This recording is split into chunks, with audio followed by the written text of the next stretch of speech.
এইমাত্র পাওয়া আজকের সবচেয়ে গুরুত্বপূর্ণ আবহাওয়ার খবর। এবার তীব্র তাপপ্রবাহে পড়ছে সারা দেশ। মাস শেষে আসতে চলেছে একটি শক্তিশালী নিম্নচাপ, রূপ নিতে পারে ভয়াবহ ঘূর্ণিঝড়ে। তো প্রিয় দর্শক, কোথায় আঘাত হানতে পারে সেই ঘূর্ণিঝড়, এ বিষয়ে আমরা ইউরোপিয়ান আবহাওয়ার পূর্বাভাস মডেল রাডার থেকে কি আপডেট পাচ্ছি। তো আগামীকাল 21শে সেপ্টেম্বর 2024 রোজ শনিবার। তো আগামী 24 ঘন্টা থেকে 48 ঘন্টার মধ্যে রাজধানী ঢাকা বিভাগ থেকে শুরু করে খুলনা, বরিশাল, চট্টগ্রাম, রংপুর, রাজশাহী ও ময়মনসিংহ এবং সিলেট বিভাগের কোন কোন জেলাগুলোতে আবহাওয়া পরিস্থিতি কেমন থাকতে পারে, কোথায় কোথায় তাপপ্রবাহ বয়ে যেতে পারে, ভারী বৃষ্টিপাতের কোনো আভাস আছে কিনা, এ বিষয়ে আমরা সবশেষ কি জানতে পেলাম বাংলাদেশ আবহাওয়া অধিদপ্তর থেকে, জানিয়ে দেব। সম্পূর্ণ বিস্তারিত ভিডিওটি না টেনে একেবারে শেষ পর্যন্ত দেখতে থাকুন। ভালো লাগলে লাইক করবেন। প্রতিনিয়ত আবহাওয়ার খবর সবার আগে পেতে অবশ্যই আমাদের ইউটিউব চ্যানেলটিকে সাবস্ক্রাইব করে রাখবেন।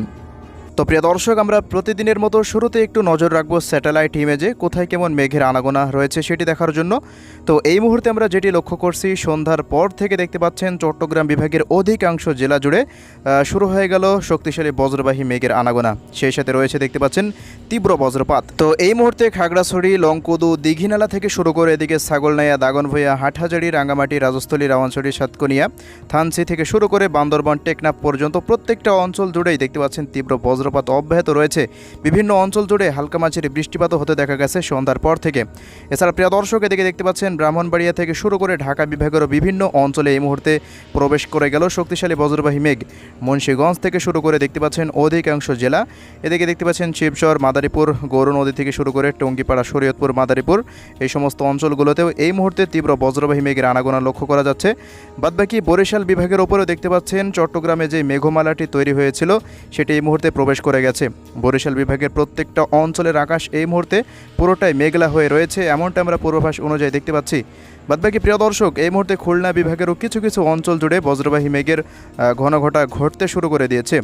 তো রাতের মধ্যে কয়েক দফা বৃষ্টিপাতেরও সম্ভাবনার সম্মুখীন হতে পারে খুলনা ও বরিশাল বিভাগের বিভিন্ন অঞ্চল।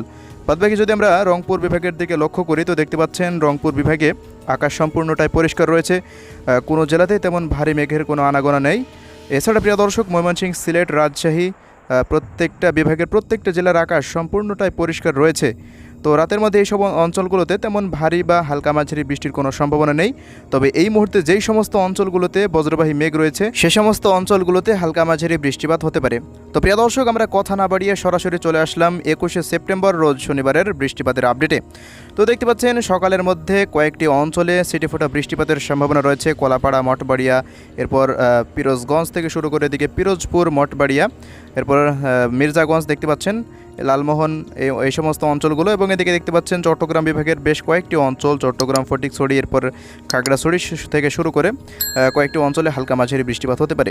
বাদবাকি প্রিয় দর্শক, এই মুহূর্তে যেটি লক্ষ্য করা যাচ্ছে, রংপুর বিভাগ থেকে শুরু করে রাজশাহী, সিলেট, ময়মনসিংহ, ঢাকা ও খুলনা বিভাগের অধিকাংশ জেলা জুড়েই তীব্র তাপপ্রবাহের সম্ভাবনা রয়েছে।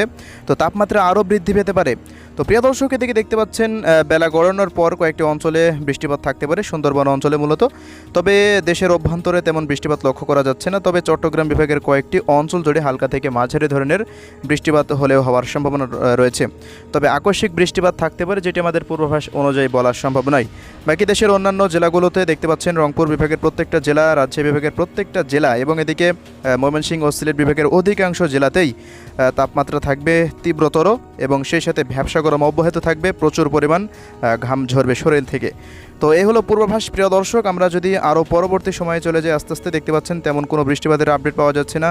21শে সেপ্টেম্বর মূলত সারাদিনই তীব্র তাপপ্রবাহের সম্ভাবনা রয়েছে সারা দেশেই। তো এরপর যদি আমরা এই মুহূর্তে একটু নিম্নচাপের দিকে লক্ষ্য করি, দেশের দিকে একটি আসতে পারে শক্তিশালী নিম্নচাপ, যেটি বাংলাদেশ আবহাওয়া অধিদপ্তর থেকে সর্বশেষ রিপোর্টে পাওয়া গেছে।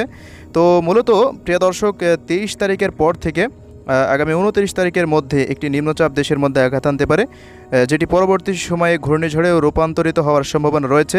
আমরা সেটির দিকে নজর রাখছি, আপনাদের প্রতিনিয়ত সঠিক আবহাওয়ার তথ্যর আপডেটের মাধ্যমে আমরা জানাবো। এই জন্য কে কোন জেলা থেকে দেখছেন আমাদের ভিডিওটি কমেন্ট বক্সে জানাবেন, সেই সাথে আমাদের ইউটিউব চ্যানেলটিকেও সাবস্ক্রাইব করে রাখতে ভুলবেন না। তো আমরা সরাসরি চলে যাব একেবারেই 23 তারিখের পর, দেখা যাক কী পরিস্থিতি তৈরি হয়। তো আমরা তার আগে একটু রবিবারের আপডেটটি একবার জানিয়ে দিচ্ছি আপনাদেরকে। তো দেখতে পাচ্ছেন রবিবার জুড়ে খুলনা বিভাগের বেশ কিছু অঞ্চল জুড়ে, সাতক্ষীরা, এরপর যশোর, লোহাগাড়া, ঝিনাইদহ, খুলনা, এরপর বাগেরহাট, মংলা, দৌলতপুর, এই সমস্ত অঞ্চলগুলোতে হালকা মাঝারি বৃষ্টি বা বজ্রসহ বৃষ্টিপাত থাকতে পারে। এছাড়া রংপুর, রাজশাহী, ঢাকা এবং সিলেট ও ময়মনসিংহ বিভাগের কোনো জেলাতে তেমন বৃষ্টিপাত দেখা যাচ্ছে না। তবে প্রিয় দর্শক, 23 তারিখের পর থেকে দেখতে পাচ্ছেন রাজশাহী এবং এদিকে ঢাকা বিভাগের অধিকাংশ জেলা এবং খুলনা বিভাগের বেশ কিছু জেলা, খুলনা, এরপর এদিকে দেখতে পাচ্ছেন যশোর, লোহাগাড়া, এরপর ঝিনাইদহ, কুষ্টিয়া, মেহেরপুর, চুয়াডাঙ্গা এবং এদিকে রাজশাহী, পাবনা, এরপর সিরাজগঞ্জ, নাটোর, এই সমস্ত অঞ্চলগুলোতে হালকা মাঝারি বৃষ্টিপাত থাকতে পারে এবং এদিকে ফরিদপুর, রাজবাড়ী এবং ঢাকা, নরসিংদী, মুন্সিগঞ্জ, এবার টাঙ্গাইল, বাংশাইল, কটিয়াদি এবং এদিকে মানিকগঞ্জ থেকে শুরু করে দেখতে পাচ্ছেন কুমিল্লা এবং এদিকে ব্রাহ্মণবাড়িয়া, বেশ কিছু অঞ্চলে আমরা হালকা মাঝারি বৃষ্টিপাতের পূর্বাভাস পাচ্ছি 23 তারিখে। তো বৃষ্টিপাত মূলত আসতে পারে প্রিয় দর্শক, আমরা যেটি আভাসে পাচ্ছি।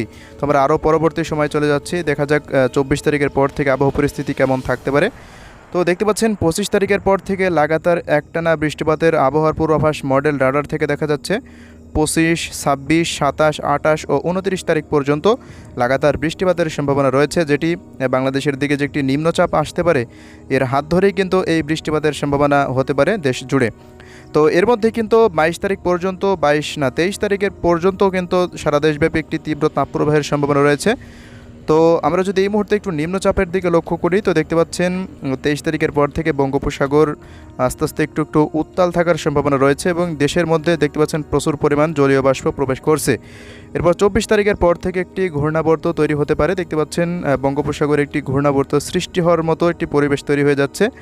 তো 25 তারিখের পর এটি আরও সুস্পষ্ট হতে পারে। তো দেখতে পাচ্ছেন ওই মুহূর্তে বাতাসের গতিবেগ রয়েছে প্রায় 57 কিলোমিটারের ওপরে। তো এটি ওই মুহূর্তে একটি নিম্নচাপ হিসাবে ধরে নেওয়া যায়, তবে এটি পরবর্তীতে ঘূর্ণিঝড়ের রূপ নেবে কিনা এটি আমরা পূর্বাভাসে জানাবো পরবর্তী আপডেটে, এখন বলা সম্ভব নয়। তো দেখতে পাচ্ছেন এটি আস্তে আস্তে আরও শক্তি বাড়িয়ে দেশের উপরে তাণ্ডব চালিয়ে চলে যাওয়ার সম্ভাবনা রয়েছে, তবে এর সম্পূর্ণ এফেক্ট থাকবে ভারতের পশ্চিমবঙ্গে, কলকাতার প্রত্যেকটা জেলাতেই। তো সবশেষ জানিয়ে দিচ্ছি তাপমাত্রা পরিস্থিতি কেমন থাকতে পারে 21 তারিখে। আমরা তাপমাত্রাবাহী মোডে চলে আসলাম। তো দেখতে পাচ্ছেন রংপুর বিভাগের প্রত্যেকটা জেলাতেই তাপমাত্রা পরিস্থিতি আরও ভয়াবহ হতে চলেছে। 21 তারিখে বেলা 1টার পর থেকে তাপমাত্রা পরিস্থিতি প্রায় 39 ডিগ্রি সেলসিয়াসের উপরে উঠে যেতে পারে এবং এদিকে ময়মনসিংহ বিভাগের প্রত্যেকটা জেলার তাপমাত্রা প্রায় 38 ডিগ্রি সেলসিয়াসের ঘরে থাকার সম্ভাবনা দেখা যাচ্ছে এবং সিলেট বিভাগের কয়েকটি অঞ্চলে তাপমাত্রা পরিস্থিতি প্রায় 36 থেকে 37 ডিগ্রি সেলসিয়াসের আশেপাশে থাকতে পারে। এছাড়া প্রিয় দর্শক, খুলনা, বরিশাল বিভাগের অধিকাংশ জেলায় তাপমাত্রা প্রায় 35 থেকে 37 ডিগ্রি সেলসিয়াসের আশেপাশে থাকবে এমনটা আশা করা যাচ্ছে। তো প্রিয় দর্শক, সারা দেশব্যাপী বৃষ্টিপাত আসতে চলেছে। তো আগামী কয়েকদিন আপনারা একটু তাপমাত্রা সহ্য করুন। 22, 23 ও 24 তারিখ পর্যন্ত তীব্র তাপপ্রবাহ সারা দেশে থাকবে। এরপর কিন্তু তাপমাত্রা একেবারে কমে যাওয়ার সম্ভাবনা রয়েছে, যেহেতু বৃষ্টিপাত আসতে চলেছে। তো প্রিয় দর্শক, প্রতিনিয়তই আবহাওয়া পরিবর্তনশীল, আমরা নজর রাখছি, আপনাদের প্রতিদিনই আপডেট জানাচ্ছি এজন্য। তো কে কোথা থেকে দেখছেন অবশ্যই কমেন্ট বক্সে জানাবেন। পরবর্তী আপডেটে আবারও দেখা হবে, সে পর্যন্ত সবাই ভালো থাকবেন। আল্লাহ হাফেজ।